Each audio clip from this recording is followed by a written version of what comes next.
Hello, I am Professor Shiladitya Rakshit. The module title is United Nations Human Settlement Program, or the UN Habitat.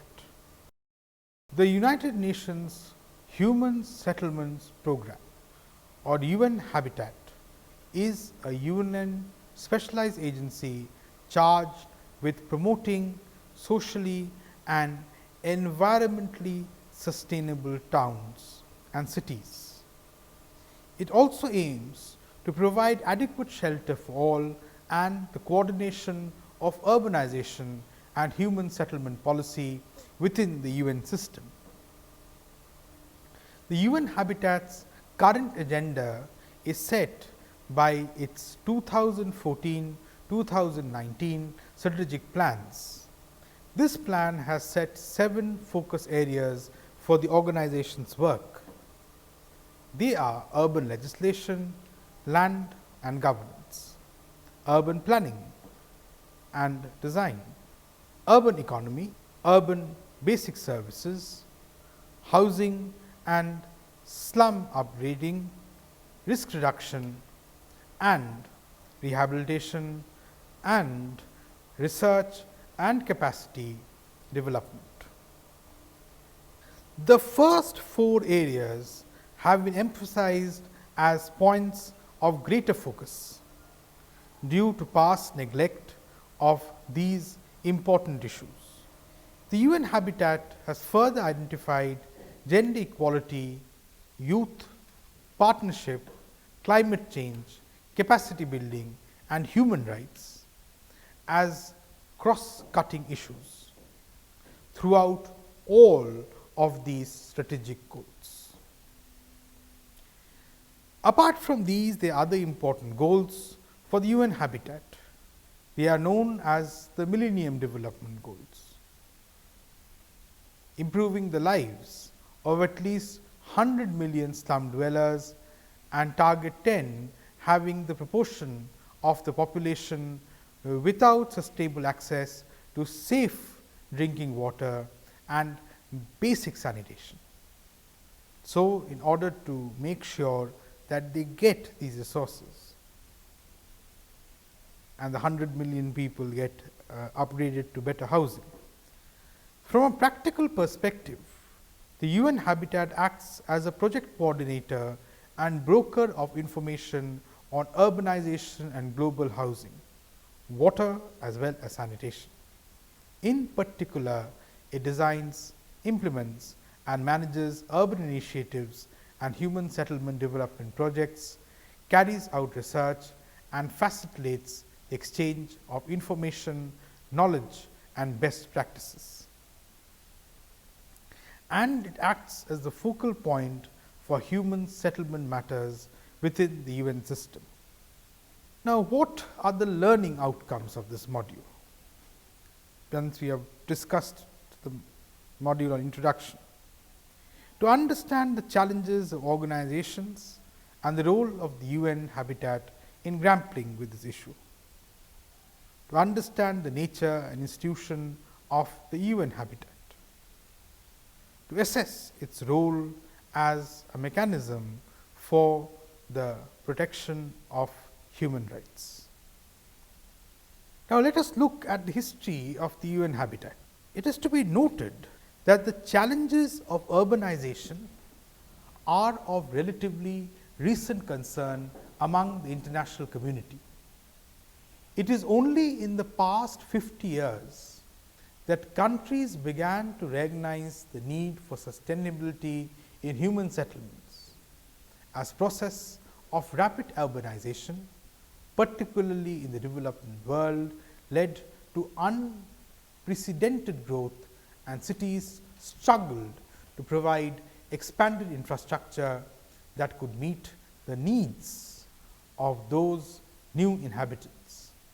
And these were people living in very sordid conditions. Slums and poor living conditions are today a reality of daily life for a vast number of people.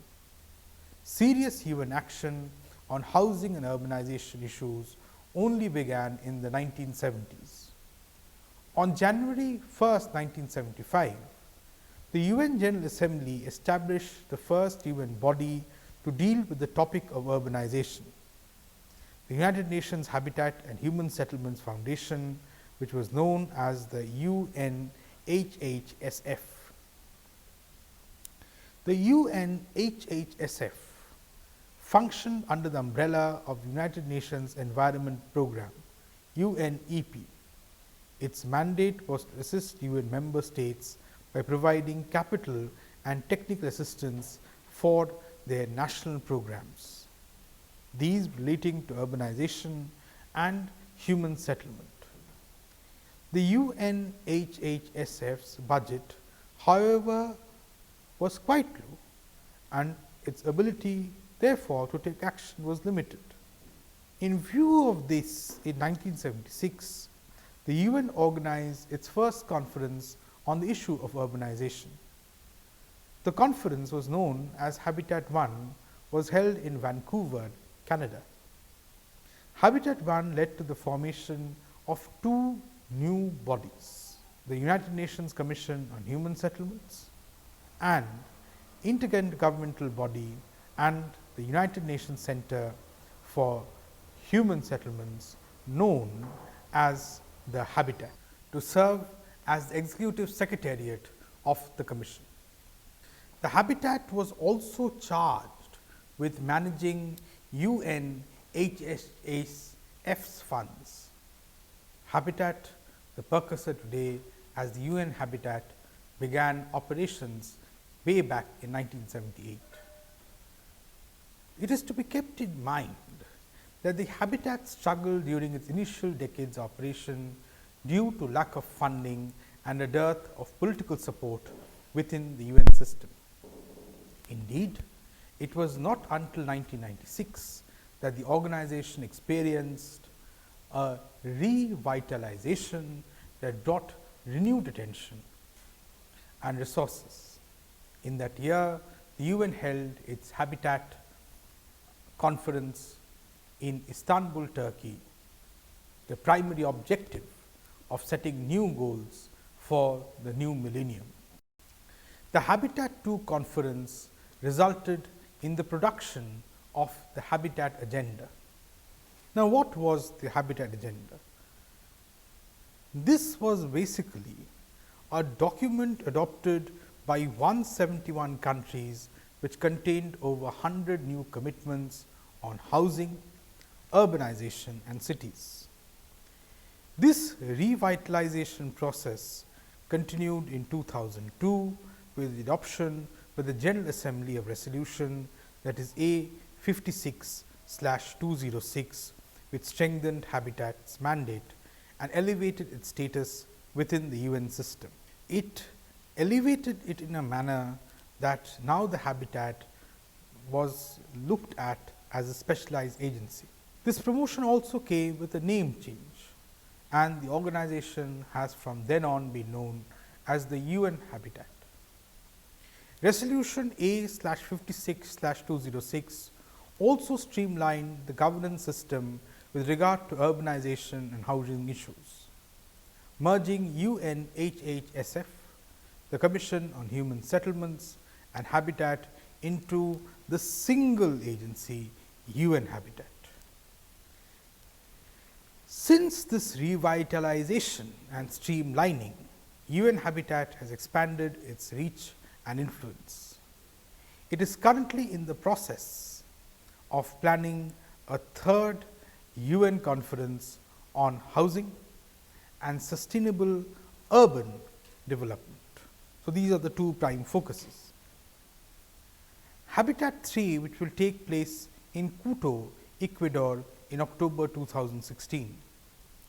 The objective of Habitat 3 will be to chart new pathways for urban development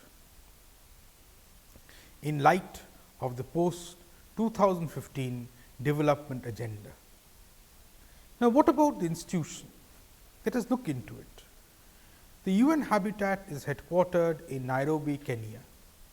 However, it also maintains regional offices for Africa, Arab states, Latin America and Asia that work to implement UN Habitat plans and programs at the regional level as well as country and project offices in a number of countries throughout the world. The UN Habitat is composed of three primary organs: the Governing Council, the Committee of Permanent Representatives, and the Secretariat. The UN Habitat's Governing Council is the new incarnation of the old Commission on Human Settlements. The intergovernmental decision, which is a decision-making body that existed between 1978 and 2002. The Governing Council directs UN Habitat's activities. It meets every 2 years to approve the organization's budget and determines its programs and its goals for the future. The Governing Council is composed of 58 members elected by the UN's Economic and Social Council to 4 different year terms. The members are regionally balanced according to the UN norm, with 16 from African states, 13 from Asia and Pacific states, and 6 from Eastern European states, 10 from Latin American and Caribbean states, and 13 from Western European and other states. The Committee of Permanent Representatives represents the General Council at the UN Habitat Secretariat in Nairobi. It plays a supervisory role managing the Secretariat's activities between the biennial Governing Council meetings. It is to be kept in mind, the Secretariat is a new incarnation of the old Habitat organization. The Secretariat acts as the UN Habitat's executive organ, and what does it do? It implements the General Council's program, carrying out research activities and liaising with other UN agencies. All this is done in order to facilitate urbanization and human settlement work. The Secretariat composition is to be looked into. The Secretariat is made up of 7 branches, each of which is dedicated to the fulfillment of one of the 7 focus areas of the UN Habitat work as listed above. The Secretariat is led by an executive director, who is also an Under Secretary General of the United Nations. Since 2010, the UN Habitat's executive director is Joan Clos Mathieu, a former mayor of Barcelona. The UN Habitat's funding comes primarily from voluntary contributions. These contributions are by governmental and intergovernmental donors. The portion of regular budget is provided by the UN General Assembly. UN bodies, local authorities, private sectors, and multilateral organizations also provide funding for specific UN Habitat projects. Now, let us look into the UN Habitat's role as a forum for human rights. It is to be kept in mind that the human right to housing is one of the most basic human rights and is contained in a number of international and regional human rights treaties. The Universal Declaration of Human Rights states in Article 25 that, and I quote, "Everyone has the right to a standard of living adequate for the health and well-being of himself and of his family, including food, clothing, housing and medical care, and necessary social services, and the right to security in the event of unemployment, sickness, disability, widowhood, old age, or other lack of livelihood in circumstances beyond his control." Article 11 of the International Covenant on Economic, Social and Cultural Rights ICE-SCR more expansively attests that, and it states that the state parties to the present covenant recognize the right of everyone to an adequate standard of living for himself and his family, including adequate food, clothing and housing, and to the continuous improvement of living conditions. It also ensures and tries to promote that states will take appropriate steps to ensure the realization of this right, recognizing to this effect the essential importance of international cooperation based on free consent. Further to this, additional protections are included in many international and regional instruments, including, for example, the International Convention on the Elimination of all forms of discrimination against women, in other words, as an abbreviation CEDAW.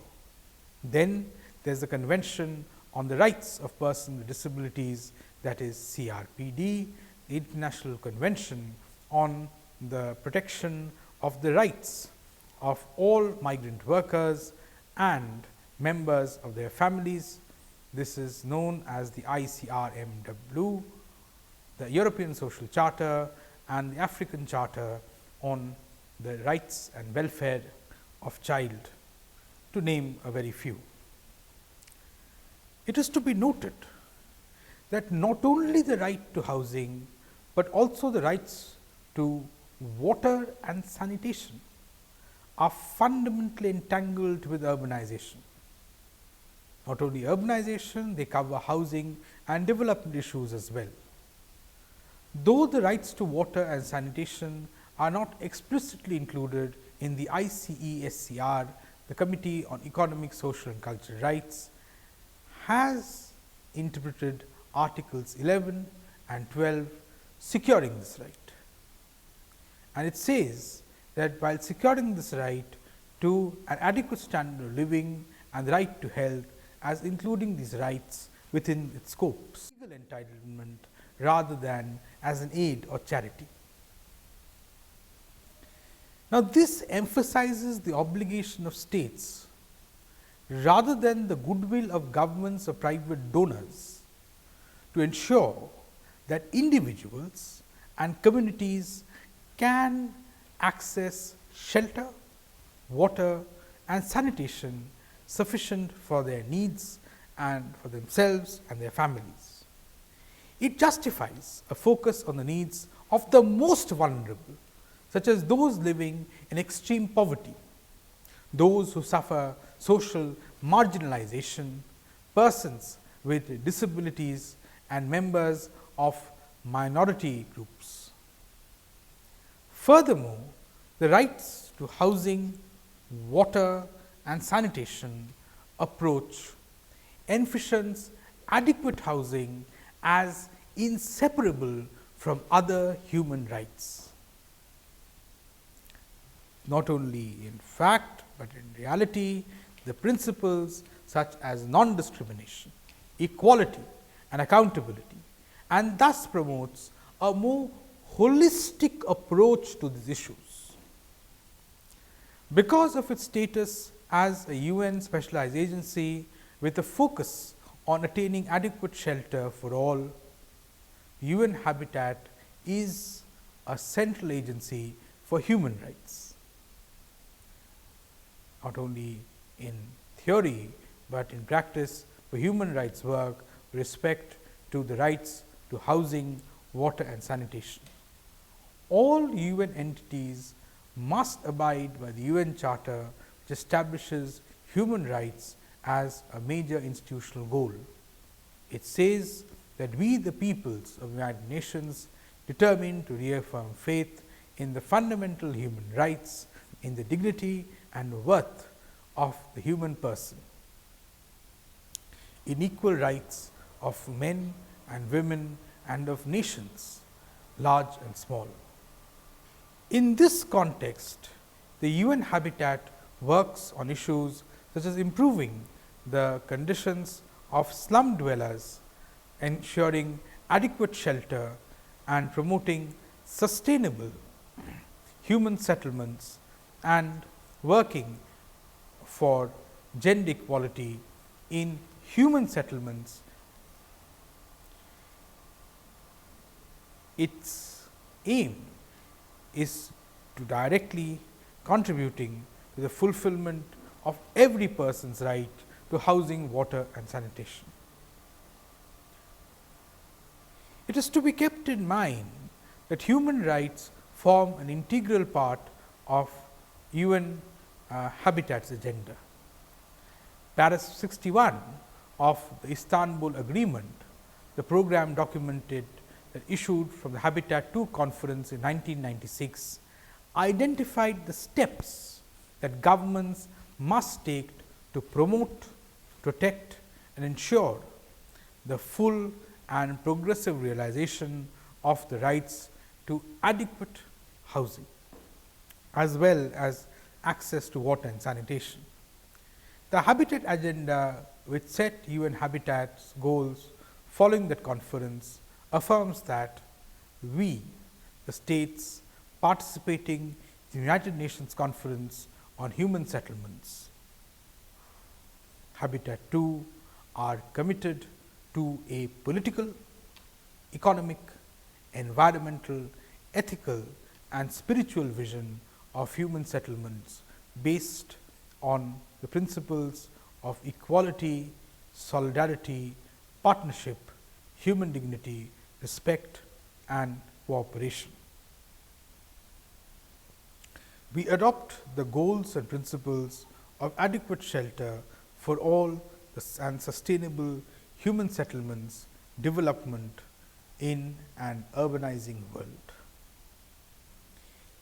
We believe that attaining these goals will promote a more stable and equitable world that is free from injustice and conflict and will contribute to a just, comprehensive and lasting peace. We reaffirm our commitment to ensuring the full realization of the human rights which are set out in the international instruments, and in particular in this context the right to adequate housing as set forth in the International Covenant on Economic, Social and Cultural Rights. Now, taking into account that the right to adequate housing as included in the above mentioned instruments shall be realized progressively. We also reaffirm that all human rights, whether civil, cultural, economic, political and social, are universal, indivisible, interdependent and interrelated. In addition to including human rights principles in its governing documents, the UN Habitat has also taken specific steps to promote and protect human rights as part of its mandate. In 2002, for example, the UN Habitat began cooperating with the Office of the United Nations High Commissioner for Human Rights, which is known as the OHCHR, on the issue. And what was the issue? On the promotion, the progressive realization of housing rights under the United Nations Housing Rights Program. It also collaborates with the UN Development Group Human Rights Mainstreaming Mechanism, as well as the UN Special Rapporteurs on the right to adequate housing and the right to safe drinking water, and also the right to sanitation. In 2013, the Governing Council established the mainstreaming of human rights in UN Habitat, basically mainstreaming them in its work as a priority issue, and included it in the 2014-2019 strategic plan. As UN Habitat explains, a human rights based approach is useful to its work because the challenges such as rising inequality and the prevalence of slums are symptoms of a larger deficit to respect human rights in cities. This is in particular in right to adequate housing and to safe drinking water and sanitation. It is only when all dimensions of human rights are respected will urbanization realize itself as the transformative force that it is. From an internal institutional perspective, the UN Habitat has taken several measures in pursuing its human rights mainstreaming. For example, it has finalized a program guidance note on human rights in various cities that has been distributed to all UN Habitat staff and is intended to provide guidance throughout its activities. In addition, UN Habitat has taken steps to ensure that its project cycle has an element of human rights basis by inter alia, including a human rights focal point at the meeting of the project advisory group. This project advisory group is to give specific advice and guidance on human rights issues raised by particular projects. The UN Habitat has also made strides to ensure that its programs, whatever they are trying to implement or which they have envisioned, have strong as well as positive human rights impact. Examples of human rights based UN Habitat projects include a gender focused microcredit sanitation program in the African region that provides small loans to poor households for the purpose of construction improved latrines, the integration of human rights into the global land tool network. And what is this network? Which works on access to land, tenure, security and land rights by providing technical assistance and policy advice. Also, the application of the human rights based approach to development methodology in the particular participatory slum upgrading program, which requires its 35 participating countries to review their regulatory frameworks relating to water, sanitation and housing in the light of human rights principles, and the promotion of a human rights based approach to land readjustment through the pilot project called participatory and inclusive land instruments. This pilot project seeks to protect the basic right to adequate housing beyond the framework of orthodox property and tenure rights.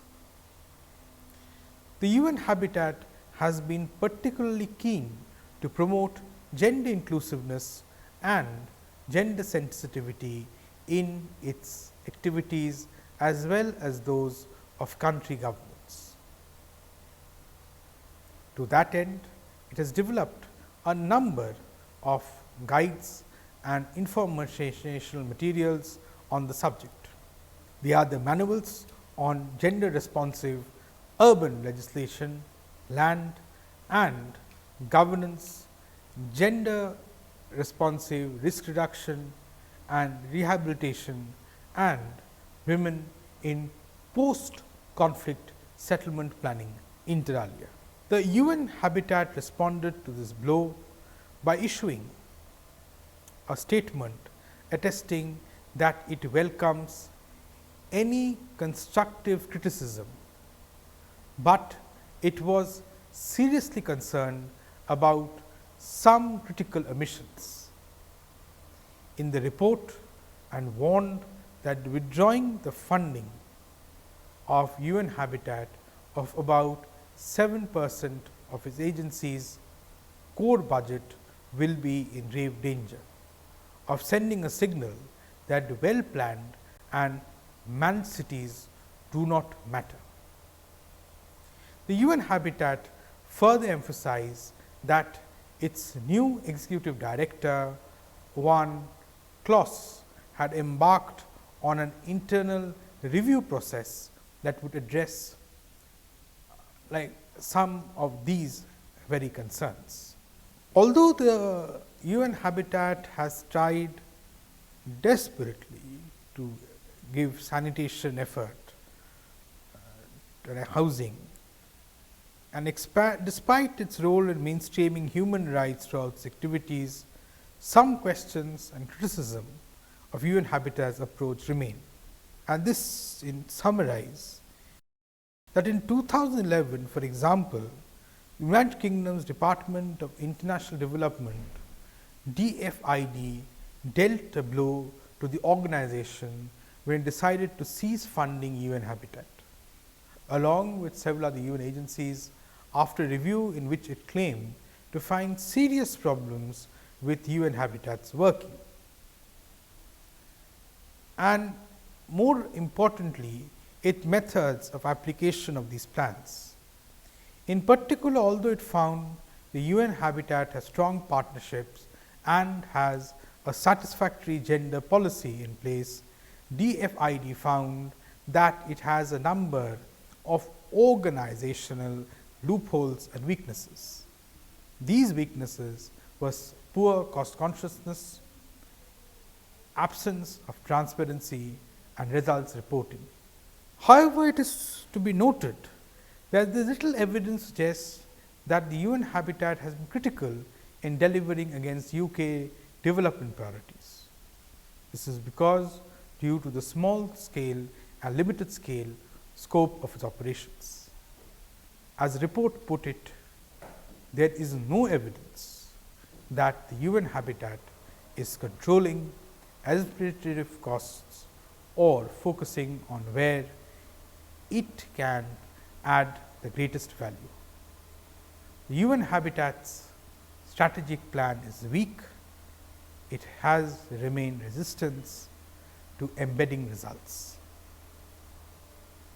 and these results are based on management and evaluation.